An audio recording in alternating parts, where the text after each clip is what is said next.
최진봉의 시사 포커스입니다. 오늘도 성공회대 최진봉 교수와 함께하겠습니다. 안녕하십니까? 예, 안녕하십니까? 네, 코로나19 신규 확진자가 연일 300명대를 기록하면서 다시 예, 대규모 유행 조짐을 보이고 있는데요. 현재 예. 수도권의 분위기는 어떻습니까? 지금 수도권의 분위기가 상당히 긴장을 많이 하고 있는 분위기고요. 날씨가 많이 추워졌잖아요, 오늘. 많이 예. 추워져서 감기와 이 코로나와 헷갈릴 수 있는 그런 문제가 있어서 많은 사람들이 좀 걱정을 많이 하고 있는 상황이고요. 또 모임 같은 경우도 많이 좀 취소하는 경향이 생기는 것 같습니다. 1.5단계로 올라가면서 네. 1단계보다는 좀 더 경계심이 좀 커지는 그런 분위기를 보인다고 볼 수 있고요. 300명 이상이 되면서 상당히 좀 불안함을 느끼고 있는 그런 분위기가 감지되고 있다, 이렇게 말씀드릴 수 있을 것 같습니다. 네. 사회적 거리두기 2단계로 가야 하는 게 아니냐 이런 우려도 예. 잇따라 제기되고 있는데요. 어떻게 대응해 나가게 될까요? 지금 상황에서는 아마 2단계까지는 아직은 고려하지 않고 있는 것 같은데요. 지금 2단계로 가려면 일주일 평균이 이제 200명 이상이 돼야 되거든요. 예. 그런 상황이 되기 때문에 이제 통계적으로 봐서 그렇게 되면 2단계로 올라갈 가능성이 있는데 1.5단계로 올린 지가 얼마 안 됐기 때문에 일단 추이를 좀 볼 것 같습니다. 한 일주일 정도는 지금 300명대가 계속 되고 있지만 1.5단계 이후에 어떤 단계를 올린 것에 대한 성과가 나기 위해서는 시간이 좀 필요하기 때문에 네. 당장 2단계로 올리는 것보다는 약간 추이를 보면서 일주일 정도 계속 300명 이상이 나올 경우에 2단계로 올릴 수 있겠지만 지금 현 단계에서 2단계로 올리기에는 조금 시기적으로 빠르다. 그래서 아마 이번 주 지나고 다음 주까지도 계속 막 300명이 계속됐을 경우에 2단계로 올릴 가능성이 있지만 현재 단계에서 1.5단계에서 추이를 볼 가능성, 그런 가능성이 더 크다고 볼 수 있습니다. 네. 최근에 더불어민주당 이낙연 대표가 문 대통령을 예, 독대했다고 해서 또 이슈가 되고 있는데요. 예, 예, 일부 언론에서는 이낙연 대표가 대통령에게 추미애 법무부 장관과 김현미 국토부 장관의 교체를 건의했다. 또 이런 예, 보도가 나왔는데요. 예, 본인은 아니라고 했습니다. 어떤 예. 얘기들이 오갔을까요? 아마도 제가 볼 때는 이제 본인도 아니라고 부인을 하고 계시고 청와대도 공식적으로 그런 얘기는 없었다고 얘기를 하고 있거든요. 왜냐면 물론 뭐 당대표, 여당 대표가 건의는 할 수 있지만 인사권을 대통령이 갖고 있고 있는 상황에서 그런 부분들을 적극적으로 얘기하기 좀 한계가 있지 않나 하는 생각은 듭니다. 저는 개인적으로. 그래서 네. 그게 만약에 이낙연 대표가 장관 교체에 대해서 의견을 개진하고 적극적으로 건의했다 하면 이건 상당히 좀 이제 임기 말에 대통령이 갖고 있는 고위권의 인사권에 대해서 정당 여당의 대표가 얘기하는 게 그렇게 바람직하게 보이진 않아요. 또 네. 이게 잘못하면 네임덕으로 비춰질 가능성도 충분히 있거든요. 그래서 아마 양쪽 다 부인을 한 상황이고요. 제가 볼 때 뭐 여러 전국 얘기를 하면서 뭐 그런 얘기를 뭐 할 수는 있겠죠. 그러나 적극적으로 뭐 인사를 해야 된다라고 강하게 요청하지는 않았을 것 같아요. 제가 볼 땐 그럴 가능성은 낮다고 보고 예. 뭐 얘기를 했더라도 뭐 인적 쇄신 이런 부분이 필요하다 정도의 말을 하지 않았을까 했다고 하면 현재는 어쨌든 양쪽 다 부인하고 있기 때문에 구체적으로 어느 장관을 꼭 집어서 두 사람을 바꿔야 된다 이런 얘기를 하지 않았던 것으로 저는 예상이 되고요. 네. 아마 이제 여러 얘기를 하다가 아마 인적 쇄신도 필요한 부분이 있지 않나 이 정도 선에서 얘기를 하지 않았을까 하는 게 제 개인적인 생각인데 뭐 그게 확대 해석돼서 마치 추미애 장관하고 김현미 장관을 교체해야 한다는 식으로 여론이 흘러가면 안 되기 때문에 빠르게 이 부분을 이제 바로 잡은 것 같습니다. 그래서 공식 입장이 이렇게 나왔기 때문에 제가 볼 때 뭐 청와대나 이낙연 대표 입장에서 그걸 거짓말할 이유는 없다고 보고요. 네. 특별히 어떤 장관들을 찍어서 얘기했을 가능성은 낮다. 그렇게 보여집니다. 네. 그리고 지난 수요일이었죠. 예, 공수처 초대처장 후보 추천이 끝내 불발됐습니다. 예, 국회에서 3차 회의를 열어서 4시간 반 동안 예비 후보 검증 작업을 벌였습니다마는 네. 대통령에게 추천할 최종 후보 명 선정에는 실패했죠. 예, 실패했습니다. 그래서 아무래도 이제 야당 추천위원들이 반대를 한 것 같아요. 왜냐면 두 사람이 5표 이상을 받았거든요. 이게 6표를 받아야 되는데, 예. 야당 추천위원이 2명인데 그 야당 추천위원 2명이 아마 반대를 한 것 같습니다. 그래서 결국은 마지막 뭐 여러 차례 투표를 했음에도 불구하고 통과가 안 됐고요. 여당에서는 이런 식으로 계속 회의를 한들 성과가 없다고 보는 것 같아요. 왜냐면 야당 추천위원 2명은 어떤 형태로도 뭐 공수처 출범에서 그렇게 탐탁지 않게 생각을 하고 있기 때문에 공수처장 추천에 대해서도 계속 비토권을 행사할 가능성이 있고 그렇게 되면 회의를 계속 한들 무슨 성과가 있겠느냐라고 하는 게 지금 여당의 입장이거든요. 예. 그러면 이제 여당 입장에서는 이런 방식으로 계속하는 것이 공수처가 차라리 출범이 안 되게 하는 즉 못 되게 하는 발목 잡기다. 그래서 이걸 계속하는 게 별 의미가 없다 이렇게 판단한 것 같고 그래서 여당에서는 이거 그냥 이제 더 이상 회의를 않겠다고 지금 선언하고 나온 상황이고요. 야당은 계속 회의를 하자고 지금 주장하고 있는 상황이에요. 근데 지금 상황으로 봐서 이 체제를 가지고 공처장 후보자를 추천할 수 있을까? 조금 어렵지 않겠나 하는 생각이 듭니다. 개인적으로. 그래서 네. 아마도 여당이 다른 방법을 통해서 이를 추진할 계획을 세우지 않을까 그렇게 예상이 되는 상황이라고 말씀드릴 수 있습니다. 네, 공수처법이 시행된 지 넉 달이 지났고요. 어렵게 구성한 후보 추천위 활동도 사실상 끝났습니다. 이대로라면 연내에 그 출범이 어렵지 않겠습니까? 그럴 가능성이 있는데 지금 여당에서는 뭐라고 얘기하냐면 법을 바꿔서라도 연내 출범을 시키겠다고 지금 그렇죠. 얘기를 하고 있는 상황이에요. 네. 뭐 전혀 불가능하진 않습니다. 예를 들면 법을 정말 바꿔서 추천권을 아예 없애는 거죠. 아니면 비토권을 없애서 추천을 이제 야당이 이렇게 계속 질질 끌면서 발목 잡는 것 자체를 못하게 만드는 무력화시키는 법안을 통과를 시키면 예. 개정안을 통과시키면 가능할 수는 있을 것 같은데 그렇게 되면 이제 여러 가지 정책 부담을 떠안게 되거든요. 그래서 여당도 물론 그렇게 얘기는 하지만 실제 그렇게 실행될지는 좀 지켜봐야 되는 상황이다. 그래서 말씀하신 것처럼 연내 출범이 쉽지만은 않을 것 같다. 예. 뭐 무리해서 하면 할 수는 있지만 여당이 그런 식으로 계속 밀어붙였을 때 올 수 있는 정치적 파장을 고려한다고 하면 그렇게 하기 좀 부담스러운 부분이 있어요. 그래서 아마 연내 출범은 좀 어렵지 않을까 하는 게 제 개인적인 전망입니다. 예. 공수처법을 만드는 과정에서 당시 그 1야당이었던 자유한국당의 반발을 누그러뜨리고 또 여론전의 우위를 점하기 위해서 비토권을 준 게 결과적으로 자충수가 됐다. 이런 분석도 나오고 있던데요.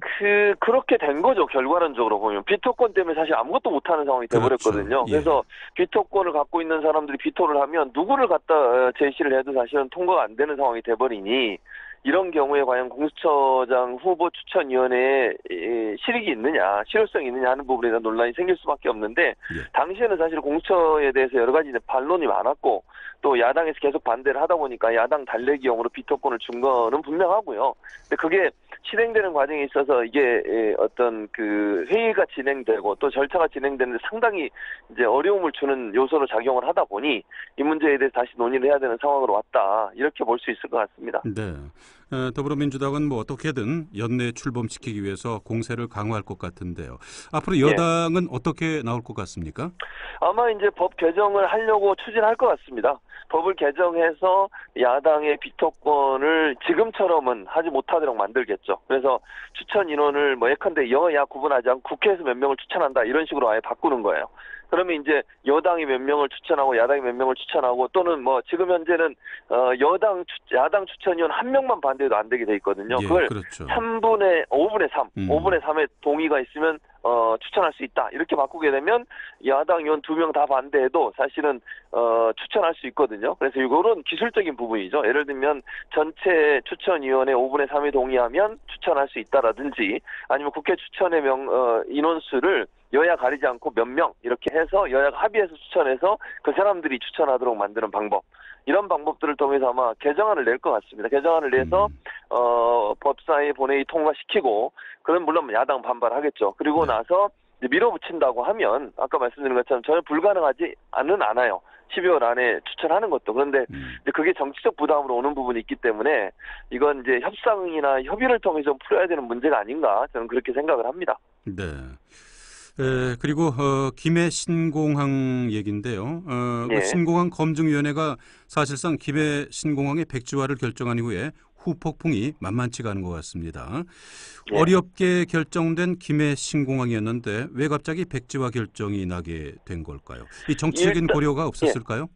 아니 뭐 정치적 고려가 전혀 없다고 보긴 힘든데 저는 이제 일단 이렇게 얘기하고 싶어요. 검증위원회가 있잖아요. 국무총리실 산하의 검증위원회는 그야말로 그냥 검증을 한 거라고 저는 보거든요. 첫째로 안전 문제가 가장 컸어요. 그 김해공항 같은 경우에 활주를 확장시키고 그다음에 공항 청사를 새로 짓는 걸 통해서 확장을 하겠다고 얘기를 했는데 그 주변에 산이 7개가 있습니다. 김해공항 주변에. 그러다 보니까 지난번에도 중국 민항기가 그때 추락을 했었잖아요. 그 이런 위험성 검토를 했는데 그런 검토가 전혀 없었다는 거예요. 국토부 계획에. 그래서 그 검토가 없었던 게 문제가 됐고 두 번째는 이제 부지가 너무 제한적이다 보니까 활주로를 확장시키는데도 한계가 있을 수밖에 없고 또 하나는 그 청사를 짓고 이러는데 땅이 부족하다는 거죠. 그래서 이게 실효성이 있느냐 이런 부분에 대한 구체적인 검토 또 만약에 산을 깎게 되면 깎는 데 들어가는 비용이라든지 시간 이런 부분이 전혀 계획에 들어있지 않아요. 그래서 계획 자체가 문제가 있다, 부실하다. 그래서 그 계획을 전면 재검토하라라고 하는 게 검증위원회의 결과였습니다. 즉 검증위원회는 어느 지역이 신공항에 적합하다 이런 얘기를 한 게 아니고 김해 신공항을 확장했을 때 올 수 있는 여러 가지 문제점을 지적했는데 그 결과를 들고 여야가 지금 자기 얘기를 하는 거예요.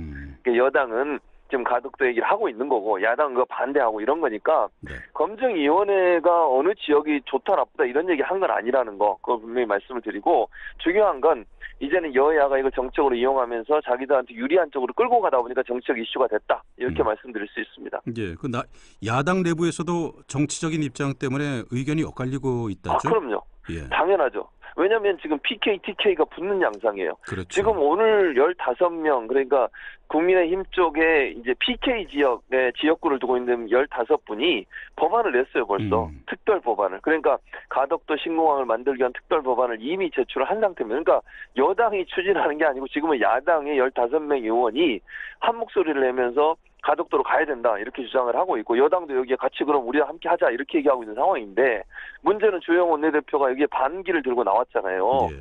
주영 원내대표는 이게 말이 안 된다고 주장을 하면서 TK 왜냐하면 주영 원내대표는 TK 출신이잖아요. 네. 그러니까 TK 지역에 있는 분들은 김해 신공항을 계속 추진해야 된다고 주장을 하고 있고 국민의힘 내 PK 지역 그러니까 부산 경남 부울경이라고 얘기하죠.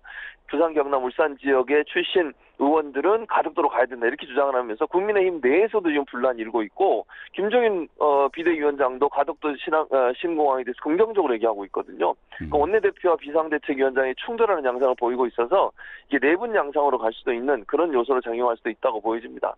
예. 자 이렇게 되면 어떻게 될까요? 가덕도 신공항 추진 쪽으로 가게 될까요? 어떻게 보십니까? 지금 현재는 그렇게 될 가능성이 높다고 보여지는데요. 이제 가덕도 신공항으로 가더라도 이게 이제 물론 특별법을 하면 좀 빨리 할 수는 있어요. 1년 내에 할 수 있지만 예비 타당성 검토도 해야죠. 환경 영향 평가도 해야죠. 그다음에 예산이라 이런 걸 다시 다 또 계획을 수립하려는데 빨리 하면 1년이거든요. 이게 만약 그러니까 특별법을 만드는 것도 1년 안에 하려고 빨리 처리하려고 예비 타당성을 면제시켜주고 막 이런 절차를 만드는 건데 네. 그렇다 하더라도 1년이고요. 오래 걸리면 3년 이상 걸릴 수 있어요. 그래서 이게 실제 실행되기는 이번 정부에서는 어렵고요. 이번 정부 끝나고 다음 정부 가야 아마 만약에 가덕도로 가게 되면 공사가 시작되지 않을까 이렇게 예상이 됩니다. 네. 그리고 조국 전 법무부 장관이 가덕도 신공항의 이름을 노무현 국제공항으로 짓자고 제안하면서 이게 또 논란이 되고 있죠. 예, 그렇습니다. 그 조국 전 장관이 SNS에 왜냐하면 노무현 전 대통령 때 가덕도 신공항 문제가 처음 얘기가 됐었거든요. 예. 그래서 김해 공항이 위험하다, 위험성이 있어서 공항을 새로 지어야 되는데 동남공 신공항을 짓기 위해서 가덕도를 얘기를 했었고 그래서 노무현 전 대통령이 그걸 얘기하셨으니 노무현 공항으로 짓자. 실제 이제 외국 같은 경우에는 유명인들의 이름이나 아니면 정치 지도자의 이름을 따서 공항을 짓는 데가 있어요. 프랑스는 드골 공항이라는 게 있고요. 미국은 존 F 케네디 공항이 있고요. 뭐 이런 형식이죠. 예를 예컨대. 그래서 그렇게 얘기를 했더니 이제 야당에서는 또 즉각 반대하고 나왔습니다. 그래서 뭐 이게 무슨 이름 가지고 이렇게 싸울 일인가 하는 생각은 들어요. 뭐 이름이라고 하는 거는 뭐 물론 정치인의 이름이 들어가는 게 저는 나쁘다고 보진 않습니다. 다만 이제 국민적 합의나 동의가 필요한 부분이 있기 때문에 어느 사람의 이름을 넣을 거냐 하는 부분 또 위인들의 이름 뭐 세종대왕이든 이순신 장군이든 이런 분들의 이름을 넣는 것도 저는 긍정적으로 평가하는데 이건 뭐 정치적 논란이긴 하지만 기본적으로 국민적 합의가 필요한 사항이기 때문에 이거는 이제 국민적 뭐 동의를 구하든 아니면 공모를 하든 이런 방식을 통해서 정하는 게 맞지 않겠나 이런 생각이 듭니다. 네. 자 그리고 전두환 전 대통령의 연희동 자택 압류에 대한 법원의 판단이 오늘 오후에 있었죠. 예, 그렇습니다. 이게 내용은 두 가지, 크게 보면 두 가지인데 하나는 뭐냐면 사실은 이제 전두환 전 대통령, 전두환 씨죠 이제 전두환 씨가 그 추징금을 내지 않고 있어요 지금. 않고 있어서 이걸 검찰이 강제로 압류를 했거든요. 그러니까 연희동 자택을 압류를 했는데 연희동 자택이 누구 이름으로 돼 있냐면 이순자 씨 이름으로 돼 있어요 지금. 그러니까 이순자 씨가 이걸 법원에 제소를 한 겁니다. 왜 전두환 씨 이름으로 돼 있지 않는 걸 압류를 하느냐. 돈을 안 낸 사람 전두환 씨인데 그래서 이걸 법원에서 판단을 내렸는데 첫째는 그 본체, 그러니까 그 연희동 자택의 본체하고 정원은 이순자 씨 이름으로 돼 있으니까 그거는 압류 대상이 될 수 없다 이렇게 판단을 내렸고요. 본체 말고 별채가 있거든요 그 옆에. 그 별채는 비자금, 그러니까 전두환 씨가 비자금을 모아서 그 비자금으로 산 것이 확인됐기 때문에 그건 압류할 수 있다. 이렇게 결정을 내렸어요. 네. 근데 이제 다만 조건을 달았는데 뭐냐면 본체도 만약에 차명으로, 그러니까 원래 소유주가 전두환 씨인데 이순자 씨 이름으로 차명으로 돼 있는 게 확인되면 압류할 수 있다. 그러니까 지금 현재는 이순자 씨 이름으로 돼 있기 때문에 그걸 압류할 수 없지만 만약에 검찰이나 아니면 사법당국이 이게 전두환 씨 건데 이름만 빌려서 해놨다는 게 증명이 되고 그걸 찾아내면 압류가 가능하다. 그렇게 조건을 달았는데 현재까지는 그래서 본체하고 정호는 압류를 할 수 없게 돼 있고요. 예. 이번 법원의 판결로 별채만 압류가 가능하다. 이렇게 판결을 내렸습니다. 네, 최진봉의 시사 포커스였습니다. 성공회대 최진봉 교수와 함께했습니다. 오늘 말씀 잘 들었습니다.